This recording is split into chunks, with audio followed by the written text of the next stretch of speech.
दिलचस्प वीडियोस के लिए चैनल को सब्सक्राइब कर लें और साथ ही बेल आइकन बटन पर क्लिक कर लें ताकि हर आने वाली वीडियो आपको सबसे पहले मिल सके। लास्ट एपिसोड 33 पेशकश मीरे कारवां। मैंने उन्हें वहां से जाने की इजाजत दे दी। उनकी बातों से जाहिर होता था सदफ चौधरी और फैसल से नबुर्द आजमा थी। अब वैसे भी वही दोनों इस कोठी में बाकी बचे थे। कबीर शाह आलम हवास से हाथ से फासले पर जा चुका था। ये बात मुझे मालूम थी कि चौधरी नवाजिश अली के बेटे फैसल ने मार्शल आर्ट्स में बहुत ही मेहनत कर रखी थी, लेकिन सदफ की साबिक कारकर्दगी भी मेरी याददाश्त में महफूज थी। लिहाजा मैं चौधरी दिलदार और फैसल को सदफ के रहम सलूक पर छोड़कर साहिल की तलाश में जेरी मंसलब की हंगामी तलाशी लेने लगा।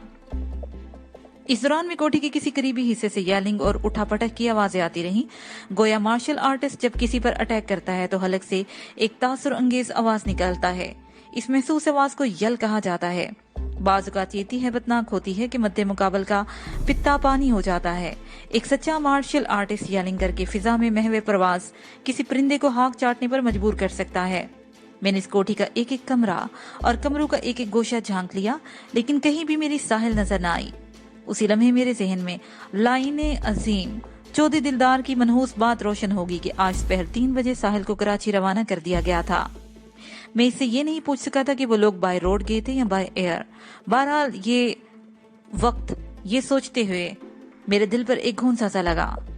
अगर साहिल को वाकई आज 3 बजे दोपहर यहाँ से रुखसत कर दिया गया था तो फिर वो मुझसे लगभग 9 घंटे के फासले पर जा चुकी थी, और अगर उन्होंने बाय एयर सफर किया था तो इस वक्त मेरी शहरग यानी शुएब गौरी के हंजर के धार के तले पहुंच चुकी थी। इस एहसास ने मेरे रगों पे में चिंगारियां सी भर दी। मैं एक मरतबा फिर साहिल के करीब पहुंचकर उसे खो चुका था। दर्द की शिद्दत ने मेरे दिलो दिमाग को अपनी गिरफ्त में ले लिया।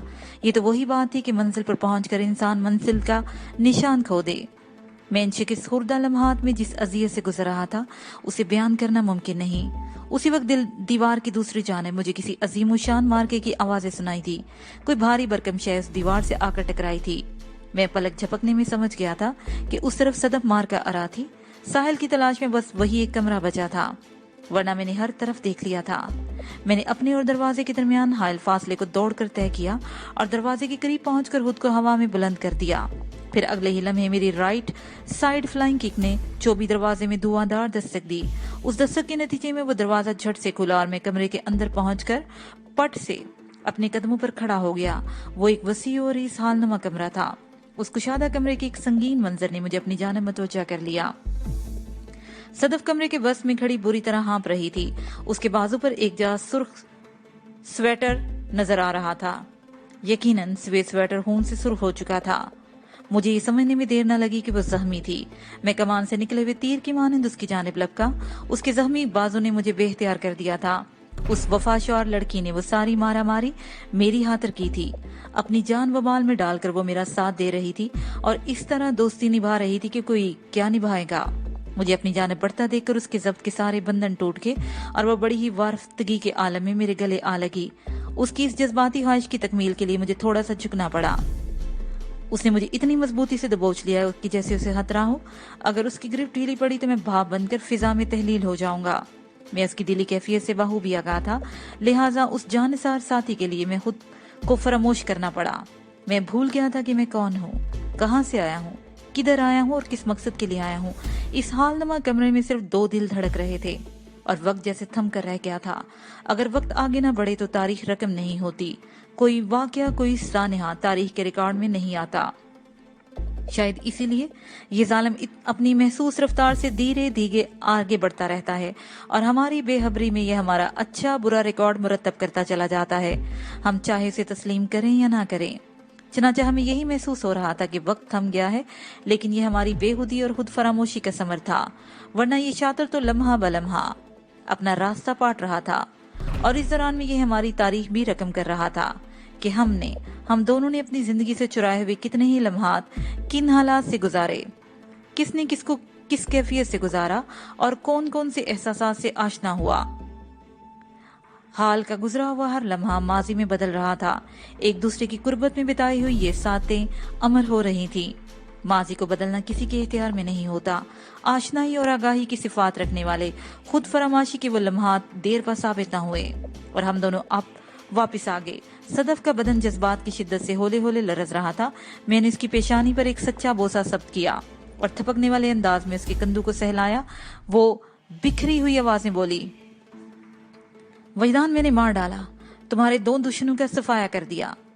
मैं उसकी बात सुनकर चौंक उठा। फिर मुझे याद आया कि मैंने दूसरे कमरे में उसके कारनामे की आवाजें सुनी थी। वो एक झटके से सीधी हुई। मैंने इस हालनुमा कमरे में नजरें दौड़ाई। इस कमरे में दाखिल होने के बाद मैंने सदफ के सिवा किसी शय पर ध्यान नहीं दिया था। एक दीवार के नजदीक मुझे चौधरी दिलदार बेसुध पड़ा दिखाई दिया। उसे कुछ फासले पर एक नौजवान भी जमीन बोस था। मुझे समझने में दुश्वारी महसूस न हुई कि वह चौधरी नवाजिश अली का सबूत फैसल था। उसी लम्हे मेरे जहन में सदफ के अल्फाज गूंजे, वजदान मैंने मार डाला, तुम्हारे 2 दुश्मनों का सफाया कर दिया। तो क्या चौधरी दिलदार और फैसल जहन्नम मकानी हो चुके थे? इस सनसनीखेज सवाल ने मेरे कदमों में जुम्बश पैदा कर दी। मैं लपक कर चौधरी दिलदार के पास पहुंच गया। मैंने बगौर उसका मुआयना किया, लेकिन कोई भी वाइटल साइन मेरी पकड़ में न आ सकी। मैं कोई संद याफ्ता डॉक्टर नहीं था कि इस बात का सर्टिफिकेट जारी कर देता, ताहम मुझे 99% यकीन था कि चौधरी दिलदार अब इस दुनिया में बाकी नहीं रहा।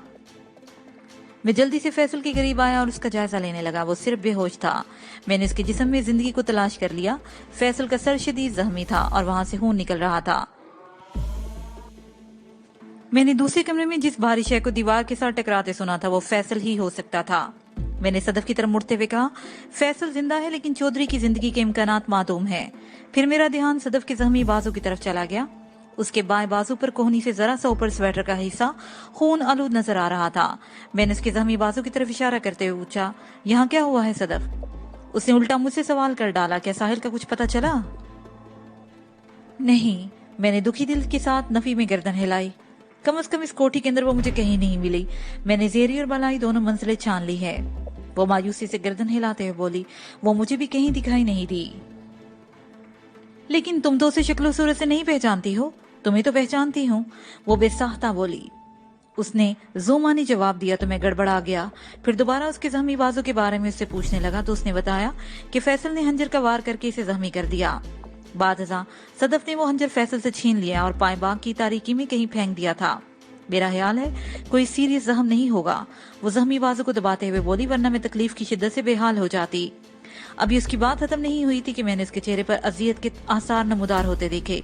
इसका मतलब था कि वो सब ठीक है कि अदाकारी कर रही थी, वरना उसके बाजू में अच्छी खासी तकलीफ मौजूद थी। खून का फैलाव भी यही जाहिर कर रहा था। मैंने कहा कि तुम अपने जख्मी बाजू को जरा ऊपर करके दिखाओ, मैं जख्म का जायजा लेना चाहता हूँ। मेरे अंदाज में तहकम की आमेजिश थी। सदफ ने एक लम्हा मुतामलाना नजर से मुझे देखा, फिर वो बाहिस्तगी स्वेटर की आस्तीन को ऊपर उठाने लगी। अगले ही लम्हे उसका मोमी बाजू मेरी निगाह में चमका। मैं उस बाजू की लम्हाती सफात को नजरअंदाज करने पर मजबूर हो गया, क्योंकि बाजू के खतरनाक कट ने मेरी तमाम तर तवज्जो अपनी जानब मबजूल कर ली थी। ओह, ये तो खासा गहरा कट है, मैंने तशवीशनाक लहजे में कहा। वो जबड़े भेजते हुए बोली, सब ठीक हो जाएगा। खुद ब खुद कुछ ठीक नहीं होता। मैंने उसके जख्म को घुमा फिरा कर देखा।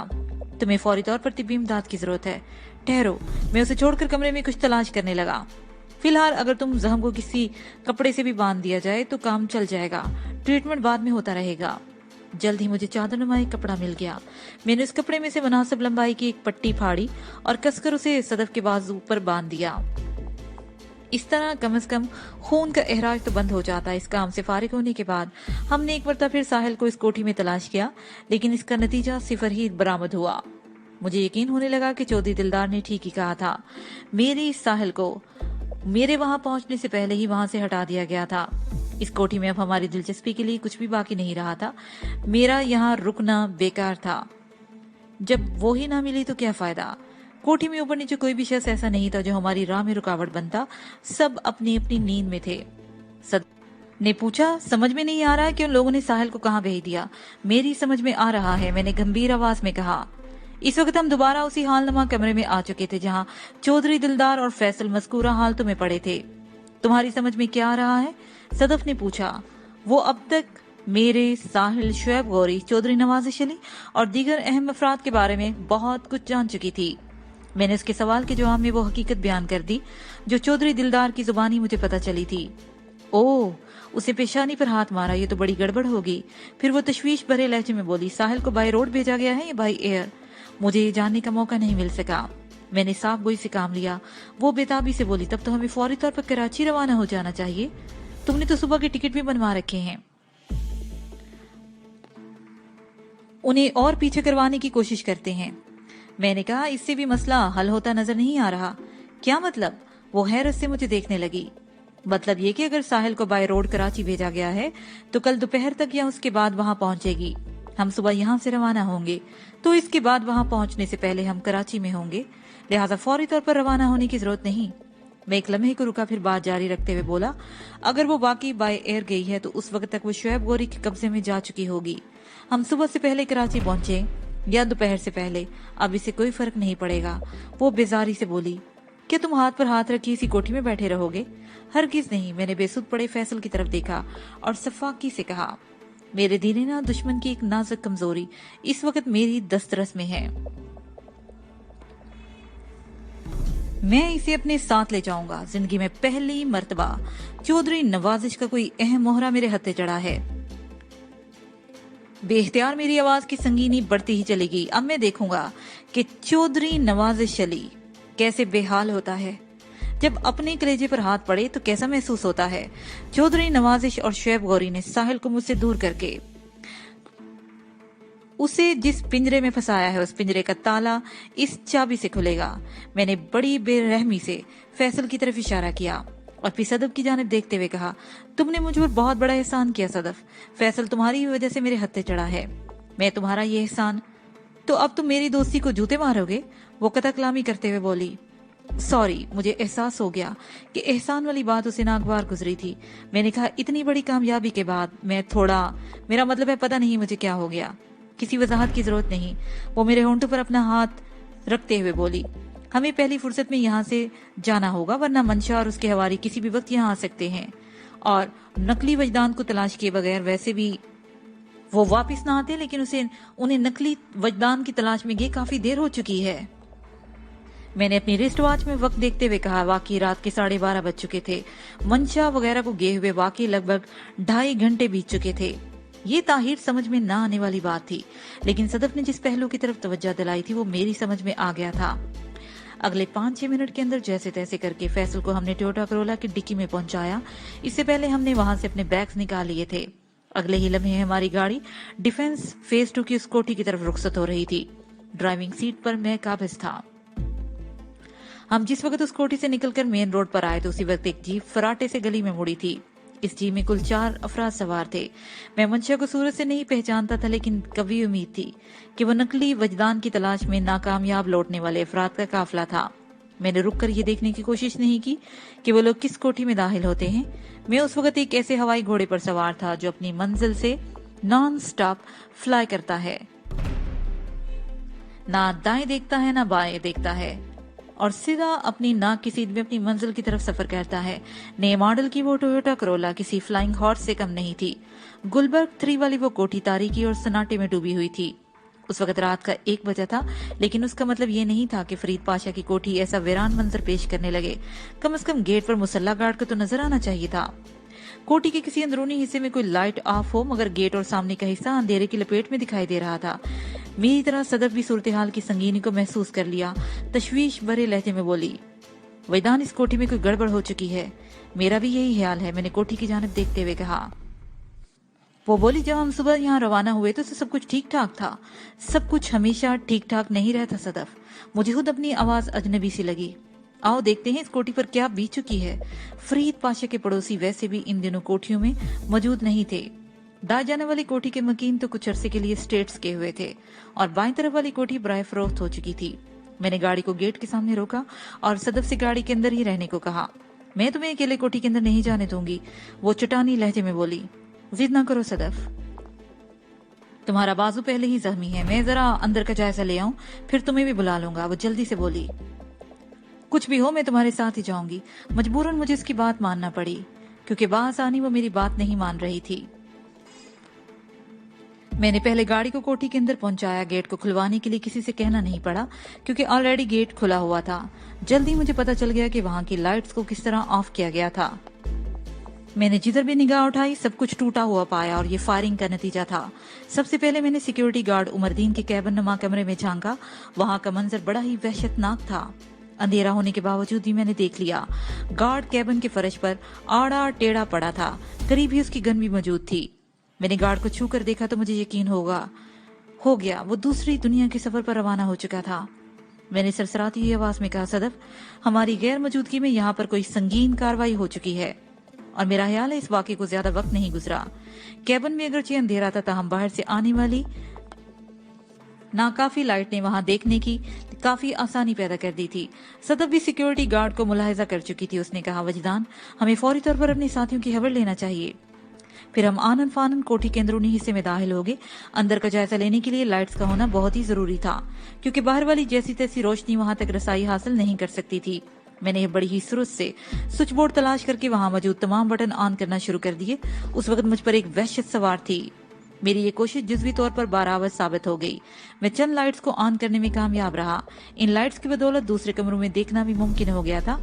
इसका मतलब यही था, कुछ लाइट्स को तोड़ दिया गया था असले के दम पर। हमारे पास एक क्लाशनकोफ और एक पिस्टल मौजूद था। मैंने सदफ को जो रिवॉल्वर दिया था वो इस वक्त चौधरी दिलदार ही की कोठी में कहीं फेंक दिया था। चुनाचा कबीर शाह वाला पिस्टल मैंने उसके हवाले कर दिया और हम बेकरार रूहों की मानिंद कोठी के मुख्तलिफ कमरों में चकराने लगे। ये चक्कर हमारे जी का आजार बन गए। हमारी बेकरार रूहें एक करबनाक अजाब से दोचार हो गईं। हमने इस कोठी का जो मुआयना किया उसकी तफसील बड़ी ही लर्जाहेज थी। वहां पर बड़े ही वहशतनाक अंदाज में खूनी कार्रवाई की गई थी। कमरे के मुख्तलिफ हिस्सों से शदीद फायरिंग के आसार मिले थे और सबसे बड़ा आसार वो हलाकतें थी जो इस फायरिंग के नतीजे में हुई थी। अल्लाह दिता, सिक्योरिटी गार्ड उमरदीन, फरीद पाशा का असिस्टेंट तहसीन और उसकी नौब्याहता बीवी नाहिदा भी इस दुनिया में मौजूद नहीं थे। वो सब हमारा साथ छोड़कर बहुत दूर जा चुके थे, इतनी दूर जहां से उनकी हैरियत भी हम तक नहीं पहुंच सकती थी। हमारे साथियों को बड़ी ही बेदर्दी से मौत के घाट उतारा गया था। इस कार्रवाई को ज्यादा वक्त नहीं गुजरा था। लाशें पुकार रही थीं। उनमें से खारिज होने वाला लहू इस बात की गवाही दे रहा था कि घंटा तो घंटा वो लोग ऐसे ना थे।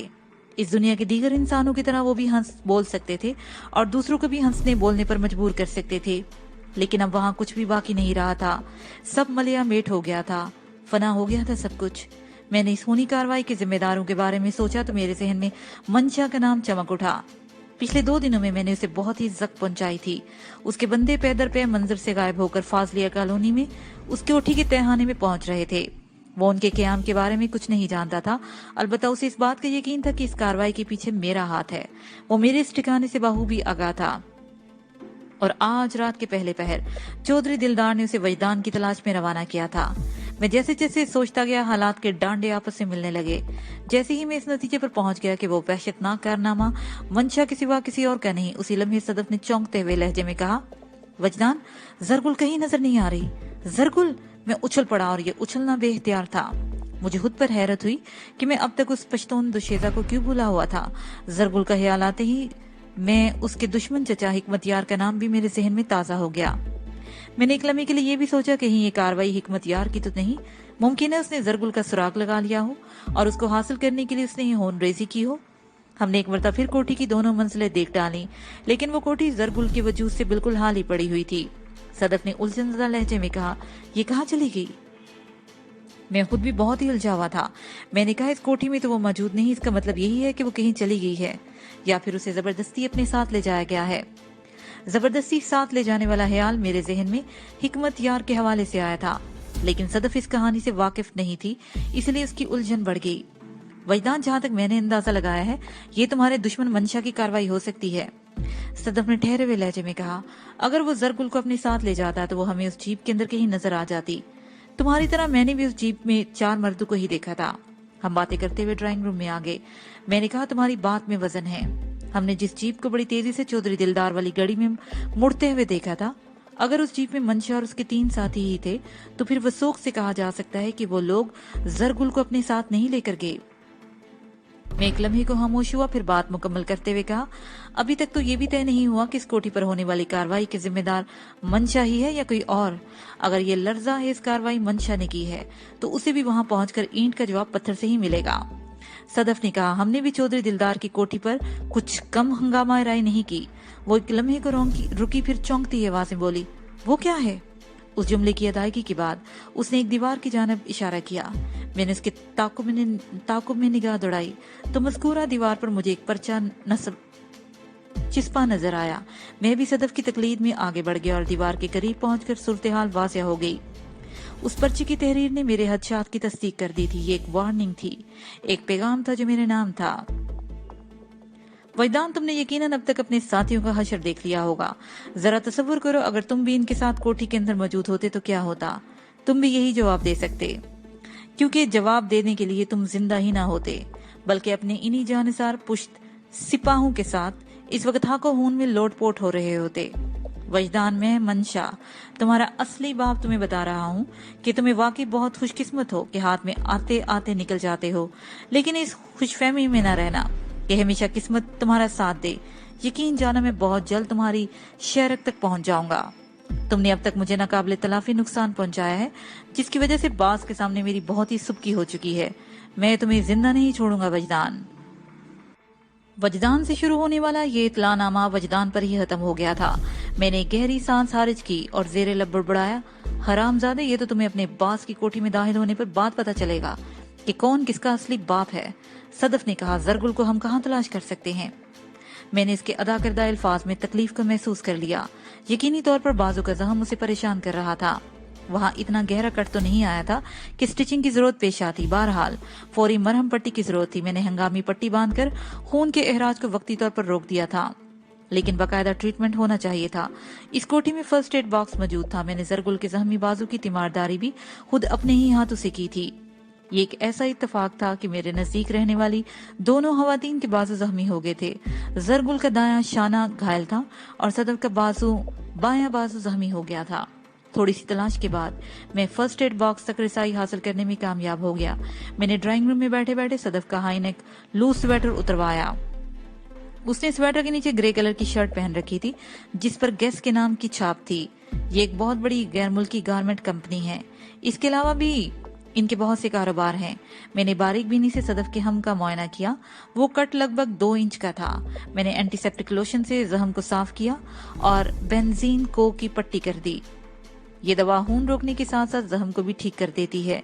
ये किस्म का टिंक्चर है और बहुत ही मौसर साबित हुआ है। सदफ की ड्रेसिंग हो चुकी थी। उसने कहा, वजदान, तुम्हारा शिकार फैसल भी शदीद जख्मी है। अगर उसको इस्तेमाल करके तुमने चौधरी नवाज़ अली को चुकाना है तो फिर उसकी देखभाल जरूरी है। वो एक अहम बात की तरफ मेरी तवज्जो दिला रही थी। वाकई उस संबोलिए को दूध पिलाना बहुत ही जरूरी था। मैंने सदफ को आराम करने का कहा और खुद बाहर खड़ी गाड़ी की तरफ बढ़ गया। टोयोटा करोला गेट के नजदीकी कोठी के अंदर खड़ी थी और फैसल को हम इस गाड़ी की डिक्की में डालकर यहाँ तक लाए थे। मैंने फैसल को डिक्की से निकाला और खींचकर अंदर ड्राइंग रूम में ले आया। फिर मैंने अपना और सदफ का सफरी बैग भी उठा लाया। थोड़ी ही देर के बाद फैसल को जरूरी ट्रीटमेंट दे चुका था। उसके बाजू का जख्म ज्यादा खतरनाक नहीं था और उसके सर के जख्म की भी हमने मरहम पट्टी कर दी। इससे फारिग होने के बाद मैंने सदफ की तरफ देखते हुए कहा, ये तुम्हारी दहशत से बेहोश हुआ है। मेरी दहशत से? वो हैरत से मुझे तकने लगी। मैंने कहा, हाँ, मैंने मार्शल आर्ट्स के बहुत से मैदान देखे हैं। तुम जैसी जंगजू लड़की से पहली मर्तबा इसका वास्ता पड़ा हो गया। तुम आदमी को हैरान कर देती हो। मार्शल आर्ट्स को बड़े ही खूबसूरत अंदाज में पेश करके मद्दे मुकाबल को वर्ता हैरत में डाल देती हो। खास तौर पर जब मार्शल आर्ट्स के साथ जिम्नास्टिक भी शामिल हो तो लुत्फ दुबाला हो जाता है। ये बेचारा हैरत की शिद्दत से अपने होशो हवास खो बैठा है। क्या मैं तुम्हारे इस बयान को अपनी तारीफ समझूं? वो मेरी आंखों में देखते हुए बोली। मैंने बड़ी ही लापरवाही और बेनियाजी से कहा, तारीफ उस खुदा की जिसने तुम्हें बनाया। वो झीम कर दूसरी तरफ देखने लगी। मैंने इनडायरेक्ट वे में उसकी तारीफ की थी। सदफ के रद्देमल को देखकर मुझे पहली मर्तबा मालूम हुआ कि उसे शर्माना भी आता है। उसकी शर्माहट और लज्जाहट में बड़ा ही अनोखापन था। उसके बदन की बेतरतीब जुम्बशों ने कमरे की फिजा में एक सूंदा सा अरताश पैदा कर दिया था। सूंदा अरताश देखने और सुनने की बल्कि महसूस करने की शय है जो लतीफ एहसासात को जगमगा कर रख देती है। सदफ का वो नाकाबिले फरामोश रेशमी रद्द अमल लम्हाती साबित हुआ। दूसरे ही लम्हे वो संभल गई और एक गहरी संजीदगी से बोली, वैदान, हमें इस कोठी में नहीं ठहरना चाहिए। यहाँ जो कुछ भी हो चुका है उससे भुलाना हमारे बस में नहीं, और ना ही हमारे पास इतना वक्त है। मैं तो कहती हूँ तुम फौरन पाशा अंकल को फोन करके यहाँ के हालात से बाखबर कर दो और मेरे साथ मामू के घर चलो। ये नहीं डीएसपी औरंगजेब के घर। हाँ हाँ, और मेरा और कौन सा मामू है यहाँ, और इस जख्मी मगवी को भी अपने साथ ले जाएंगे। मैंने फर्श पर बेहोश पड़े फैसल की तरफ इशारा किया। वो समझाने वाले अंदाज में बोली, वजदान, इस वक्त हम बहुत से नाजुक हालात से गुजर रहे हैं। मैं किसी न किसी तरह मामू को मुतमईन कर दूंगी, तो मेरी बात मान लो। मैं पुलिस वालों को तुमसे ज्यादा जानता हूँ। मैंने तामुल लहजे में कहा, हम इस कोठी में तो मजीद नहीं रुकेंगे, लेकिन इसका मतलब ये नहीं कि यहाँ से निकलने के बाद मैं तुम्हारे मामू के पास शादमान कॉलोनी में पहुंच जाऊंगा। उसने समझ लिया कि मैं उसकी बात नहीं मानूंगा, लिहाजा बहस का दरवाजा खोलने की बजाय उसने मसलहत की राह अपनाई और पूछने लगी, तुम्हारे जहन में क्या है? हम यहाँ से निकलने के बाद कहाँ जाएंगे? फिलहाल मेरी नजर में फाजलिया कॉलोनी वाली कोठी से ज्यादा मौसू जगह कोई नहीं हो सकती। मैंने पुरसोच अंदाज में कहा, बात की बाद में सोचेंगे। और ये पाशा अंकल की कोठी, इसका हम क्या करेंगे? और क्या पाशा अंकल को तुम उसी कोठी से फोन करोगे? हाँ, मैंने कहा, पाशा के अलावा मुझे कराची में मिनहास बाकर से भी जरूरी बातें करना है। मेरे ख्याल में फाजलिया कॉलोनी वाली कोठी ही इन कामों के लिए ज्यादा मुनासिब रहेगी। सदफ ने मुझसे कोई इख्तिलाफ ना किया और हम वहां से जाने के लिए तैयार हो गए। हम दोनों ने कोठी छोड़ने से पहले लिबास तब्दील कर लिए, क्योंकि दिलदार की कोठी पर हम जिन हालात से गुजरे थे उन्होंने हमारे पहनावे का कबाड़ा कर दिया था। खास तौर पर सदफ का सफेद स्वेटर तो क्रीम कलर में बदल चुका था और कोहनी के ऊपर से सुर्ख हो चुका था। मैंने फैसल के साथ साथ फर्स्ट एड बॉक्स को भी गाड़ी की डिक्की में पहुंचा दिया। इस जंबिल की किसी भी वक्त जरूरत पेश आ सकती थी। हम टोयोटा करोला में बैठ चुके तो सदफ ने तेज आवाज में पूछा, वजदान, निसान पेट्रोल हमें कहीं नजर नहीं आ रही। मैंने बेख्तियार गर्दन घुमाकर उस समत नजर दौड़ाई जिधर सदफ ने इशारा किया था। गाड़ियां आमतौर पर वहीं खड़ी रहती थीं। वहां मुझे फरीद पाशा की अजीम शान जीप खड़ी नजर न आई। हम जिस किस्म के हालात से गुजर रहे थे उसने हमें जीप की तरफ तवज्जो देने का मौका ही ना दिया। कोठी में दाखिल होते ही हम अंदरूनी संगीनियों में उलझ कर रह गए थे। बहरहाल निसान पेट्रोल अपनी जगह पर मौजूद नहीं थी। हो सकता है जीप को जरगुल अपने साथ ले गई हो। मैंने एक इम्कानी बात की। तुम ठीक कहते हो वजदान, सदफ मेरी तायद करते हुए बोली, वो दोनों ही गायब हैं, तो इससे यही अंदाजा हो सकता है कि वो जहां भी होंगे एक साथ होंगे। मैंने कहा, वो जहां भी हो हैरियत से हो। आमीन, सदफ ने सिद्के दिल से कहा। मैंने भी टोयोटा करोला को कोठी से निकालकर फाजलिया कॉलोनी की जानिब दौड़ाना शुरू कर दिया। ये दुनिया एक हैरत कदा है और कदम कदम पर ऐसे वाकयात से साबका पड़ता है कि अक्ल दंग रह जाती है। चूंकि ये दुनिया और इसका हर कारोबार इंसानों के दम कदम से है, इसलिए हर इंसान अपनी जगह किसी मुजस्सम हैरत से कम नहीं। हम जैसे ही फाजलिया कॉलोनी वाली कोठी के नजदीक पहुंचे, एक नई हैरत से सामना हुआ। निसान पेट्रोल मज़कूरा कोठी के सामने खड़ी थी। सदफ ने भी दूर ही से जीप को देख लिया था। बेख्तियार उसकी जुबान से निकल गया, अरे ये जीप यहाँ कैसे पहुंच गई? मैंने गाड़ी की रफ्तार इंतहाई कम कर दी और कहा, एक बात तो तय है कि गाड़ी खुद ब खुद यहाँ नहीं पहुंची होगी, कोई इंसान ही इसे ड्राइव करके यहाँ लाया होगा। मैंने जरा तवक्कुफ देने के बाद कहा, ज्यादा इम्कान इस बात का है कि जरगुल इस जीप में यहाँ पहुंची होगी। हमें करीब जाकर देखना चाहिए, पता नहीं बेचारी किस हाल में होगी। बात खत्म करते ही मैंने करोला की स्पीड बढ़ाना चाही तो सदफ ने मेरे हाथ पर हाथ रख दिया और गहरी संजीदगी से बोली, वजदान, अपनी गाड़ी को यहीं रोक दो। क्यों भाई? मैंने ब्रेक पैडल को दबाते हुए उससे पूछा। टोयोटा करोला चंद गज आगे जाकर सड़क के किनारे रुक गई। उस वक्त तक हम शाहजमाल रोड पर ही थे। सदफ ने मेरे सवाल के जवाब में कहा, वजदान, इस वक्त हम इम्कानात पर चल रहे हैं। मैं तुम्हारी इस बात से जुज़वी तौर पर इत्तफाक करती हूँ कि निसान पेट्रोल में जरगुल यहाँ पहुंची होगी, लेकिन ये भी तो हो सकता है कि हमारा कोई दुश्मन इसे यहाँ लाया हो। हम इस पहलू को भी तो नजरअंदाज नहीं कर सकते। मैंने उसकी हाँ में हाँ मिलाते हुए कहा, चलो ठीक है, नहीं करते नजरअंदाज, फिर ये कि हमें हर कदम सोच समझकर एहतियात से उठाना होगा। सदफ ने वजाहत करते हुए कहा, अंधाधुंध जीप की तरफ जाना ठीक नहीं। हमें पहले ये मालूम कर लेना चाहिए कि इस वक्त वो जीप खाली है या उसके अंदर कोई और मौजूद है। तजवीज माकूल है। मैंने इत्तेफाक राय से काम लेते हुए कहा, ये जानने के लिए भी तो जीप के नजदीक जाना जरूरी है। हाँ ये तो है, वो मुतसफाना अंदाज में बोली। ऐसा करते हैं, तुम यही गाड़ी के अंदर मौजूद रहो, मैं अंदर जाकर सूरत हाल का जायजा लेती हूँ। तुम्हारे लिए भी मेरा यही मशवरा होगा, मैंने उसके चेहरे पर निगाह जमाते हुए कहा, क्योंकि तुम जख्मी भी हो। वो शिकस्त खुर्दा अंदाज में मुझे देखने लगी। मेरी दलील के आगे बहस की गुंजाइश बाकी नहीं रही थी। मैं कोई बात किए बगैर गाड़ी से बाहर निकल आया। कोठी का गेट करोला से लगभग 200 गज के फासले पर था। मैं नपे तुले कदम उठाते हुए उस समत बढ़ने लगा। उस वक्त मेरे लिबास में कबीर शाह वाला पिस्टल मौजूद था। क्लाशनकोफ करोला के अंदर थी। उस असले को गुलबर्ग 3 वाली कोठी में छोड़ना हिमाकत के सिवा कुछ ना होता। चंद लम्हात के बाद मैं निसान पेट्रोल के पास पहुंच गया, इतना करीब कि उसके अंदर का जायजा ले सकूं। मैंने जीप के अंदर झांका तो मेरी निगाह चौंक जाना पड़ा। जीप की ड्राइविंग सीट पर कोई मौजूद था और इस तरह मौजूद था कि उसका सर नीचे को झुका हुआ था। गाड़ी का स्टीयरिंग सर के ऊपर से नजर आ रहा था। मैंने उस गठरीनुमा इंसान को देखते ही पहचान लिया। वो जरगुल के सिवा और कोई नहीं हो सकता था। मैंने फरीद पाशा की कोठी पर जरगुल को एक गुलाबी रंग का लिबास पहने देखा था और ड्राइविंग सीट पर मौजूद हस्ती उसी लिबास में नजर आ रही थी। ये गुलाबी लिबास फरीद पाशा की खूबसूरत बीवी नायला का था। ये इंकशाफ होते ही कि जीप के अंदर जरगुल मौजूद है और हासिल तकलीफ दे हालत में है। मैं लपक कर जीप के पास आ गया। मैंने ड्राइविंग साइड वाले दरवाजे को खोलने की कोशिश की, लेकिन दरवाजा अंदर से लॉक था। मैं बेख्तियार दरवाजा बजाने लगा। थोड़ी सी कोशिश के बाद मुझे अपने मकसद में कामयाबी हो गई। जरगुल ने कसमसा कर आंखें खोल दी, फिर मुझ पर नजर पड़ते ही वो खिल उठी। मैंने दरवाजे की तरफ इशारा करते हुए बाबा से बुलंद कहा, जरगुल दरवाजा खोलो। वो उस वक्त तक सीधी होकर बैठ चुकी थी। मेरे इशारे को उसने वसूल कर लिया और अगले ही लम्हे उसने लॉक उठाकर दरवाजा खोल दिया। फिर मैं तेजी से बाहर आने की कोशिश की, लेकिन इस कोशिश में उसके होंठों से एक सिसकारी बरामद हुई और बेसाहता उसका हाथ अपनी टांग की तरफ चला गया। मैं समझ गया कि उसकी टांग के साथ कोई गड़बड़ है।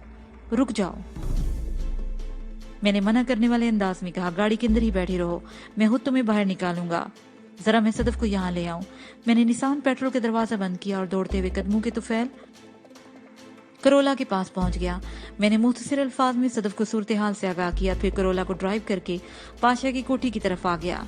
जरगुल वाली जीप कोठी के सामने खड़ी थी, लेकिन उसकी वजह से कोठी के अंदर जाने वाले रास्ते में कोई रुकावट नहीं थी। मैंने टोयोटा करोला को गेट के करीब पहुंचाया, फिर गाड़ी से बाहर आ गया। सदफ जरगुल के मसाइल से वाकिफ हो चुकी थी। हम दोनों ने कोशिश करके जरगुल को निसान पेट्रोल की ड्राइविंग सीट से उठाकर पैसेंजर सीट पर मुंतकिल किया। उसके बाद मैंने कोठी का गेट खोल दिया। थोड़ी देर बाद यके बाद दीगरे दोनों गाड़ियां कोठी के अंदर पहुंच गई थी और अपने जायज मुकामात पर खड़ी हो चुकी थी। कोठी के गेट को मैंने अंदर से लॉक करने की बजाय बाहर से ताला लगा दिया। ये मैंने एहतियात के पेश नजर किया था। बाहर से गुजरने वाला जो भी शख्स कोठी के गेट को देखता तो वहां झूलते हुए ताले की वजह से वो यही समझता कि कोठी के अंदर कोई मौजूद नहीं। इस काम से फारिग होने के बाद मैंने कोठी की बाउंड्री वाल अबूर की और अंदर चला गया। आइंदा 5 मिनट में मैंने सदफ को कहा कि वो जरगुल को सहारा देकर कोठी के अंदर कमरे में पहुंचा दे। वहां टेलीफोन भी मौजूद था। पाशा ने वो कोठी फरोख्त करने का ऐलान कर रखा था और ऑन रिकॉर्ड वहां किसी रिहाइश नहीं थी, लेकिन अब भी वहां पर अच्छा खासा फर्नीचर मौजूद था। टेलीफोन वाले कमरे में उठने बैठने की मुकम्मल सहूलत मौजूद थी और उस वक्त रात का 1:30 बज रहा था, यानी इतवार का दिन का आगाज हो चुका था। इसको संडे कहा जाता था, यानी सूरज का दिन। सूरज इस कायनात को रोशनी और हरारत बख्शता है, लेकिन इस वक्त फिजा में अच्छी खासी ठंडक उतरी हुई थी। ये बेरी रात का कमाल था, क्योंकि रात में आसमान पर चांद की हुक्मरानी तस्वर की जाती है। चांदनी हमेशा ठंडक ही पहुंचाती है। शायद इसी वसफ की बिना पर चांद को महबूब का दर्जा दिया जाता है। जरगुल अंदर कमरे में पहुंची तो उसकी हालत कदरे बेहतर नजर आने लगी। मैं गुलबर्ग वाली कोठी पर पेश आने वाले वाकयात जानने के लिए बेचैन हो रहा था, लेकिन पहले जरगुल की कैफियत मालूम ना करना खुदगर्जी और गैर अखलाकी हरकत होती। मेरे पूछने पर उसने बताया कि उसके बाएं बाजू में मोच आ गई थी और ठंडक के बायस ये तकलीफ इतनी बढ़ गई थी कि वो पांव का हरकत देते ही सिसक उठी थी। मैंने तसल्ली अमीज लहजे में कहा, ये मोच वोच कोई अहमियत नहीं रखती, मैं पलक झपकने में तुम्हारा पाँव ठीक कर दूंगा। तकलीफ तो नहीं होगी? जरगुल ने बड़ी मासूमियत से पूछा। मैंने सुन रखा कि हड्डी और जोड़ बैठाने वाले बड़े ही जालमाना अंदाज इख्तियार करते हैं। मैंने उसका खौफ दूर करने की गरज से कहा, नहीं भाई, कुछ नहीं होगा, मैं कोई अज़ाबंद नहीं हूँ, मैं तो बिल्कुल साइंसी बुनियाद पर एक महसूस तकनीक के जरिए मोच वगैरह के इलाज करता हूँ। बस यूँ समझ लो कि मेरे हाथ में एक हुनर है। तुम्हें फिक्रमंद होने की कोई जरूरत नहीं, तुम्हें पता भी नहीं चलेगा कि कब तुम्हारे पाँव की मोच रुखसत हो गई। मैं इतनी नजाकत और आहिस्तगी से काम करूंगा जैसे छुरी मक्खन में उतरती है। तुम कह रहे हो तो फिर ऐसा ही होगा, वो सादगी से बोली। पाँव की तकलीफ से तो मुझे यही महसूस हो रहा है जैसे टखने की हड्डी में कोई बड़ी गड़बड़ हो गई हो। میں نے صاف گوئی سے کام لیتے ہوئے کہا، ایسی تشویش کی کوئی بات نہیں، میں نے بڑی توجہ سے تمہارے پاؤں کا معائنہ کیا ہے، فکر اور پریشانی کی کوئی بات نہیں ہے۔ وہ میری وضاحت اور صدف کی تائید سے ہاسی مطمئن دکھائی دینے لگی۔ اسی دوران میں صدف بڑی گہری اور خاموش نظر سے مجھے دیکھتی رہی۔ میری ذات کا یہ طبی پہلو پہلی مرتبہ اس کے سامنے آ رہا تھا۔ ممکن ہے وہ اس وجہ سے اتنی سنجیدہ ہو۔ تم لوگ آپس میں گپ شپ کر لو، میں نے اٹھتے ہوئے کہا۔ میں 5 منٹ بعد واپس آتا ہوں۔ زرگل نے کہا کہ تم کہاں جا رہے ہو وجدان؟ میں نے کوٹھی کے خفیہ گوشے کا جائزہ لینے جا رہا ہوں۔ میں نے اگر وہاں واضح طور پر خفیہ تہانے کا ذکر نہیں کیا تھا، لیکن وہ دونوں میرا اشارہ سمجھ گئی تھی۔ وہ میری میت میں اس شاندار کمرے کا دورہ کر چکی تھی۔ صدف نے کہا، ٹھیک ہے وجدان، تم گھوم پھر کر کوٹھی کا جائزہ لے لو، میں اتنی دیر میں ذرا پانی گرم کر کے لے آتی ہوں۔ زرگل کے پاؤں کو ٹکور کی ضرورت ہوگی، کچھ میں بھی تو اپنی ڈاکٹری دکھاؤں۔ اس کے ساتھ ہی یہ پارٹ اپنے اختتام کو پہنچا۔